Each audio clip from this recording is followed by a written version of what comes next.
पिरालो भरसा कच्चे वाले इलाइक़े में सिंधु दरिया में आयल बोर्ड तबाही मचाए छॾी। सखर बिराज वटां विचोली बोर्ड डिक्लेयर थियण खां बाद बोर्ड जे पाणी पिरालो जे कच्चे खे ॿोड़े छॾियो। अलरा जागीर बचाव बंद ते पाणी जो दबाव बरक़रार रहण बाद ॻोठ अतेरा, ॻोठ कजलो खरोस, ॻोठ अज़ीज़ नारे जो समेत 30 खां वधीक ॻोठ पाणी जी लपेट में अची विया।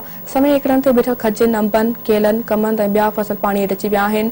पाणी में मुसलसल वाध थियण सबबि अलरा जागीर बचाव बंद सां 6 मील वटि टकराइजी वञण करे पाणी जो दबाव वधी वञण बाद गाड़ी मोरी वारो कच्चो अलरा जागीर फैज़ मोहम्मद बुंद जे कच्चे वाले इलाइक़े में पाणी वधी वञण करे कच्चे में रहंदड़ ॻोठाणनि जो ज़मीनी राब्तो कटियल आहे।